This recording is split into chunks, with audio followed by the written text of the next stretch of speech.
segundo a Ucrânia, invadiu alguns territórios. E, segundo a Rússia, eles estão dando apoio a uma região que eles consideram independente da Ucrânia. Enfim, alguns especialistas falam que seria o início de um conflito de proporções ainda não medíveis, né? Não se sabe as consequências disso. E a gente estava procurando alguma informação com relação a isso para trazer para você que está nos acompanhando. Claro que nos veículos de comunicação de amplitude mundial, todos eles estão acompanhando isso.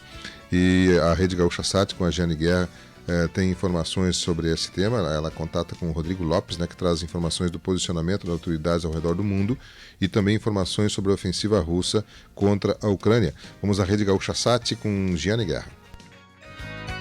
Rodrigo Lopes, fazia tempo que eu não via tantas autoridades em rodízio nas TVs, nos canais do mundo, enquanto o Vladimir Putin diz que ninguém deveria se meter, porque teriam respostas nunca vistas na história mundial. Tem vários líderes, sim, se posicionando a respeito dessa guerra entre Rússia e Ucrânia.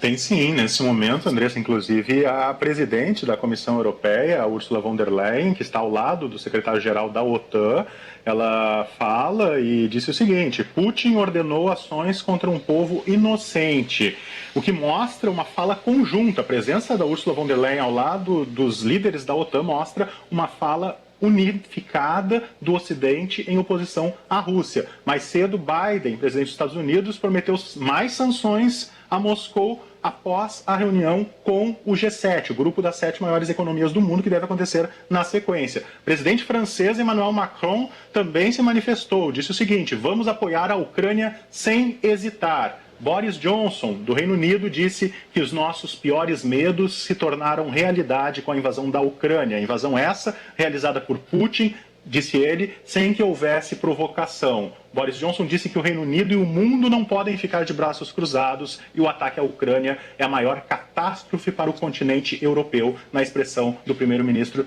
britânico. O governo brasileiro ainda não se manifestou, Andressa, e o que a gente tem de novidades lá do fronte, lá da Ucrânia, são 2 pontos importantes. O primeiro, os russos capturaram o aeroporto internacional em Hostomel, a 15 minutos das estradas marginais da capital Kiev. Informação oficial do governo ucraniano. E a gente observa imagens, de fato, de ataques ao aeroporto nas redes sociais. E agora há pouco também imagens mostraram uma batalha aérea entre caças MiG-29 e Sukhoi 35 dos russos nos céus de Kiev. Olha, imagens, Andressa e Jeane, que a gente não via há décadas. Aviões se confrontando no céu, porque a guerra do Iraque pelos Estados Unidos, a invasão do Iraque, não teve isso dada a fragilidade dos militares de Saddam Hussein, do poderio aéreo iraquiano. Não tinha aviação no Iraque. Também não vimos no Afeganistão, da rede Al-Qaeda, do Talibã, quando os Estados Unidos ocuparam. Uma guerra entre 2 estados, com poderio bélico de 2 países, capacidades militares de forças armadas, é o que estamos vendo. 2 países independentes em confronto aberto. Especialmente essa imagem chama muita atenção, é uma guerra convencional em curso. E a pergunta de muitos dos ouvintes, a pergunta que a gente fica, Rodrigo, é até quando vai isso? Até que ponto vai isso? Vai ser daquelas guerras que vão seguindo e que a gente acompanha nos primeiros dias e depois vai se tornar, entre aspas, normal? Até que ponto vai essa invasão da Rússia em relação à Ucrânia?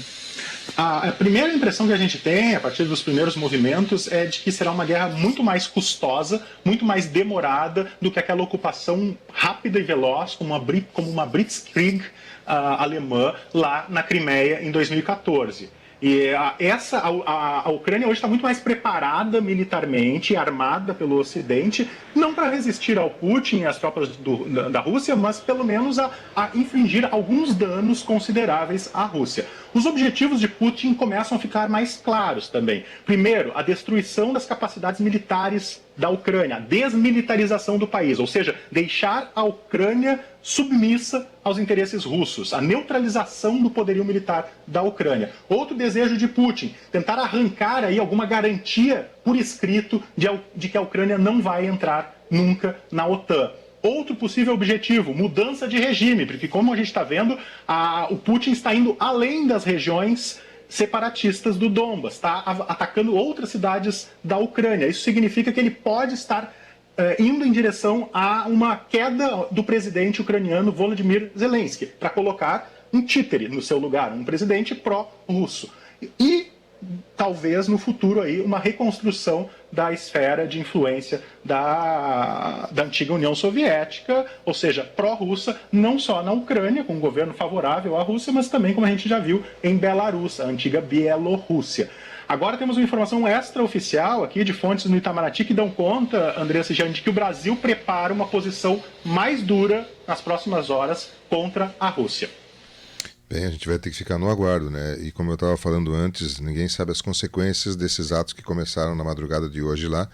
E tomara não seja um dia que marque na história alguma atividade de proporções gigantescas, né? Que possam interferir mundialmente. Já interferiram, né? Mas por enquanto é restrito àquela região com reflexos nos outros países. Mas vamos ver, é uma questão agora para a gente acompanhar nas próximas horas. Tomara que nas próximas horas ou nos próximos dias isso tenha alguma solução, alguma conclusão. Bom, nós temos um intervalo comercial, é isso? Vamos ao intervalo comercial, a gente